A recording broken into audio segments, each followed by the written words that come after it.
तो कैसे हैं आप सब। एक बार फिर से आपका सबका स्वागत है all people environment and development की पीवाईक्यू सीरीज में, जिसमें हम हर एक वीडियो में 10 क्वेश्चंस करते हैं। तो आज की इस वीडियो में भी हम 10 क्वेश्चन करेंगे। और मैं आपको बता दूं कि हम यहाँ पर अभी तक 220 क्वेश्चंस कर चुके हैं और आज हमारे 230 क्वेश्चंस हो जाएंगे। और अगर आप हमारे चैनल पर नए हैं तो मैं आपको बता दूं कि हम यहाँ पर रिसर्च एप्टीट्यूड, टीचिंग एप्टीट्यूड और उसके साथ साथ जो हमारी कम्युनिकेशन की यूनिट है और इसके अलावा जो mathematical reasoning including people environment and development के साथ साथ हम आईसीटी की यूनिट भी कर रहे हैं। तो 2004 से लेकर के 2026 तक जितने भी यूजीसी नेट पेपर वन में क्वेश्चंस आए हुए हैं वो सारे के सारे हम अपने चैनल पर कवर कर रहे हैं। तो हमारे चैनल को सब्सक्राइब कर लें। और हमने प्रीवियस जो भी वीडियोस बना रखी हैं उनकी प्रॉपर प्लेलिस्ट बना दी है, तो आप जा करके चैनल से देख सकते हैं। वो अगर आपने ना देखी हो तो देख लीजिए। और चैनल को सब्सक्राइब कर जरूर कर लें ताकि जब भी हम नई वीडियो अपलोड करें तो आपको नोटिफिकेशन मिल जाए। पहला क्वेश्चन है हमारी आज की इस वीडियो का, which of the following belongs to the category of geophysical hazards, infestation, avalanches, invasive species या डिजीज। तो गाइस इसका जो राइट आंसर है वो एवालांचेज है। और देख लेते हैं क्या होता है। Geophysical hazards arise from process of the solid earth या lithosphere such as earthquake, volcanic eruptions, landslide या एवेलांचेस। और बाकी जो हमारी दी हुई हैं, जैसे कि इन्फेस्टेशन है, ये एक तरीके का बायोलॉजिकल हैजार्ड होता है। एवेलांचेस जैसे हमने बताया कि ये मास मूवमेंट ऑफ स्नो या आइस की वजह से, तो ये बेसिकली जियो फिजिकल हैजार्ड में से आता है जो हमारा क्वेश्चन भी पूछा हुआ था। और इनवेसिव स्पीशीज जो है वो बायोलॉजिकल हैजार्ड में आती हैं, और अगेन डिजीज जो है बायोलॉजिकल हैजार्ड्स का पार्ट है। Next है the Millennium Development Goal were adopted in the United Nations in the year 2010. Statement 1, Statement 2 है हमारा developing a global partnership for development was one of the Millennium Development was one of the Millennium Development Goal। तो ठीक है, ये तो statement two तो correct है, but statement one जो है आपका वो इनकरेक्ट है। It was adopted in year 2000 to 2015 तक के लिए अडॉप्ट किया गया है। 2010 जो दिया हुआ है रॉन्ग है, तो आपका ऑप्शन टू जो है वो करेक्ट है, दैट इज ऑप्शन बी। तो the Millennium development Goals were adopted in 2000 at the UN Millennium Summit, they were to be achieved by 2015। और बाकी आपको बताइए कि जो सस्टेनेबल डेवलपमेंट गोल्स थे वो 2015 से 2030 तक के लिए थे।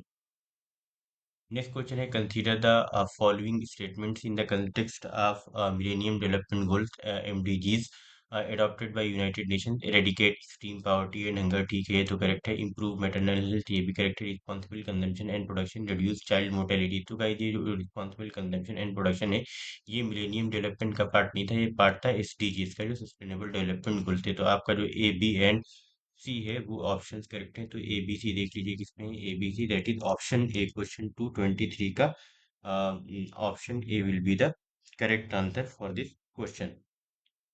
यहाँ पे मैंने ऐड भी कर दिया है, एरेडिकेट एक्सट्रीम पॉवर्टी एक गोल था, then achieve universal primary education, promote gender equality, reduce child mortality, improve maternal health, combat HIV AIDS या मलेरिया, और इंश्योर एनवायरमेंटल सस्टेनेबिलिटी, और develop a global partnership for development. तो आप ये आठों गोल याद कर लेना। और इसका ओरिजिन जो था वो यूएन मिलेनियम डिक्लेरेशन सितंबर 2000 में हुआ था। टाइम पीरियड 2000 से लेके 15 तक 8 गोल थे। मेजर फोकस था पावर्टी, हेल्थ, एजुकेशन, जेंडर और एनवायरनमेंट के ऊपर। और जो ज़्यादातर ये एप्लीकेबल था डेवलपिंग कंट्रीज के ऊपर। तो आप इसको एक बार देख लेना अच्छे से। अब फिर अगला क्वेश्चन है हमारा, assertion, night time temperatures in the central parts of city are generally higher than those over the surrounding rural areas. Radiation losses over the urban areas are less than that over the rural areas। तो ये हमारे पास reason और assertion दिए हुए हैं question 224 के। तो दोनों ही करेक्ट हैं। ऑप्शन ए जो हमारा assertion है वो भी करेक्ट है, और जो रीजन है वो भी करेक्ट है, और रीजन इस चीज को एक्सप्लेन भी सही से कर रहा है। तो option A will be the correct answer for this question. Next है हमारे पास, which one of the following conferences और summits on sustainable development is also known as UN conference on sustainable development. The Stockholm conference 1972, Rio de Janeiro conference 1992, Johannesburg summit 2002, या Rio plus 20 conference 2012। देखिए जो sustainable development से related conference थी वो रियो plus 20 जो conference थी 2012 में हुई थी, वो इससे रिलेटेड है। तो option D will be the correct one. तो यहाँ पे मैंने एसडीजीज और एमडीजीज के फैक्ट्स जो यूजीसी नेट एग्जाम में आते हैं, जो दूसरे एग्जाम में भी पूछे जाते हैं, वो मैंने ऐड कर दिए हैं। तो आप इसको एक बार देख लेना। मैंने कई बार इसको डिस्कस कर लिया है, तो आप एक बार इसको खुद भी चेक कर लेना। बार बार कराऊंगा तो टाइम ज़्यादा हो जाएगा। तो आप एक बार अगर स्क्रीन शॉट लेना चाहें तो ये भी ले के रख सकते हैं। नेक्स्ट है in the formation of surface ozone which of the following play an important role, oxygen oxides of nitrogen oxides of sulphur, sunlight, carbon monoxide. देखिए यहाँ पे जो सनलाइट है वो तो बहुत ही ज़्यादा इम्पोर्टेंट है। क्वेश्चन जो 226 है हमारा, उसमें जो ऑप्शन ए है ऑक्साइड्स ऑफ नाइट्रोजन वो भी बहुत इंपॉर्टेंट है, बट यहाँ पर जो ऑक्साइड्स ऑफ सल्फर है ये इतना इम्पोर्टेंट नहीं है सरफेस ओजोन लेयर के फॉर्मेशन में, बट कार्बन मोनोऑक्साइड भी इम्पोर्टेंट है। तो जो ऑप्शन सी है, इस तरीके से A C and D will be the correct option for question 226। यहाँ पे देख लीजिए जो सल्फर जो हमारा ऑक्साइड्स ऑफ सल्फर होते हैं, they mainly contribute to ethylene, not directly to ozone formation. Which of the following disasters belongs to the category of nuclear disaster. तो इसमें बताना है कि कौन से जो डिजास्टर्स हैं इनमें से वो न्यूक्लियर डिजास्टर्स में से जाने जाते हैं या फॉल करते हैं उस कैटेगरी में। क्वेश्चन 227, तो देखिए जो फुकुशिमा डिजास्टर है ये भी एक नेचुरल डिजास्टर्स में आता है, और जो नेचुरल जो हमारा चेरनोबिल डिजास्टर है वो भी एक तरीके से न्यूक्लियर डिजास्टर्स में से आता है। तो देखिए ए बी जिसमें हम बोल के बाकी रिमूव कर दीजिए। और फिर नेक्स्ट है हमारा 3 माइल आइसलैंड इंसिडेंट, ये भी था उससे रिलेटेड, क्या बोलते हैं, न्यूक्लियर डिजास्टर से रिलेटेड। और जो लव कैनाल डिजास्टर है ये नहीं था। तो option A will be the correct option for this question. यहाँ पे देख लीजिए, इसके आप ईयर्स याद रख लीजिएगा। फुकुशिमा डिजास्टर जो हुआ था एक न्यूक्लियर रिएक्शन एक्सीडेंट था, जापान में हुआ था 2011 में। और चेरनोबिल चेरनोबिल डिजास्टर जो हुआ था न्यूक्लियर रिएक्टर एक्सप्लोजन, यूक्रेन में हुआ था चेरनोबिल 1986 में। और जो 3 माइल आइसलैंड इंसिडेंट जो हुआ था ये पार्शियल न्यूक्लियर न्यूक्लियर मेल्टडाउन हुआ था यूएसए में 1979 में। और जो लव कैनाल जो डिजास्टर दिया हुआ है एक हजार्डस केमिकल वेस्ट कंटेमिनेशन था यूएसए में हुआ था। It was a toxic waste chemical pollution disaster, not a nuclear. तो इस तरीके से आपका जो ऑप्शन ए है, A B C and A B and C वाला ऑप्शन वाला वो करेक्ट है। आप इसे एक बार क्रोनोलॉजी के लिए याद रखना कि फुकुशिमा डिजास्टर जापान में हुआ था 2011 में, चेरनोबिल डिजास्टर जो हुआ था 1986 में यूक्रेन में, और 3 माइल आइसलैंड जो इंसिडेंट हुआ था ये हमारा यूएस में हुआ था 1979 में। देखने पे तो तीनों ईयर्स याद रखना, 79, 86, 2011। स्टेटमेंट वन है हमारा, most of the member countries in International Solar Alliance are located between the Tropic of Cancer and Tropic of Capricorn. ठीक है, करेक्ट है। Japan is a member country of International Solar Alliance. तो हमें बताया रहा है कि जापान जो है वो एक मेंबर कंट्री है इंटरनेशनल सोलर अलायंस का। तो इसमें देखिए कि देख लेते हैं कौन सा करेक्ट है आंसर। तो इसमें गई जो हमारा ऑप्शन स्टेटमेंट वन है वो करेक्ट है, और जो स्टेटमेंट टू है वो इनकरेक्ट हो जाएगा। तो option A will be the correct. Japan कोई मेंबर नहीं है इंटरनेशनल सोलर अलायंस का। तो ये जो आईएसए है, it was launch by India and France in 2015। तो आप ये याद रखना, ये भी कभी भी एग्जाम में पूछा जा सकता है, और आने वाले एग्जाम्स जो हुए थे उसमें भी पूछा गया था। तो जब इंडिया एंड फ्रांस जो है इंटरनेशनल सोलर अलायंस मिल के स्टार्ट किया था दोनों कंट्रीज ने, now open to all UN members. तो बहरहाल जो जापान है वो एक मेंबर कंट्री नहीं है इसकी।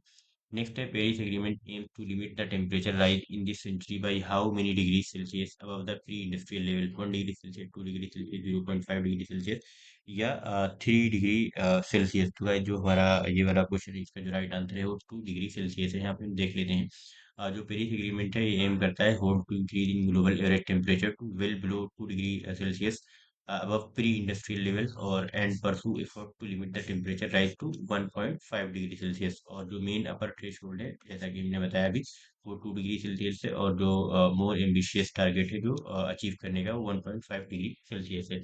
नेक्स्ट और लास्ट क्वेश्चन आज की इस वीडियो का, which are examples of potential kinetic energy. तो हमें बताना है कि पोटेंशियल, जैसे कीवर्ड ध्यान रखना है, पोटेंशियल काइनेटिक एनर्जी जो स्टोर्ड एनर्जी होती है।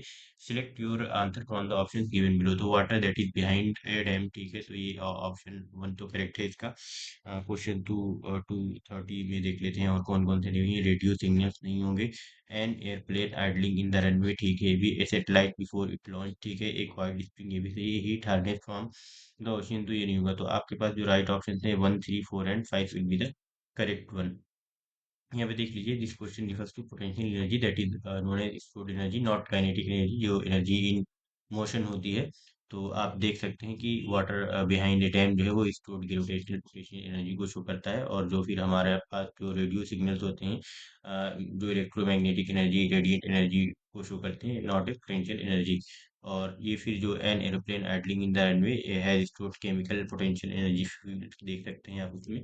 और जो satellite before it launch has gravitational potential energy again.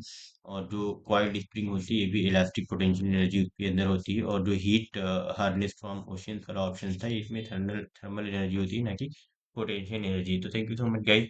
Like करें, शेयर करें, सब्सक्राइब करें और कमेंट करके बताएं कि आपको वीडियो कैसी लगी। नोटिफिकेशन बिल को ऑन कर लें ताकि जब भी हम कोई नई वीडियो अपलोड करें तो आपको उसका नोटिफिकेशन देखने के लिए मिल जाए और आपको टाइमली वॉच कर सके। तो मिलते हैं नेक्स्ट वीडियो में, तब तक के लिए बाय।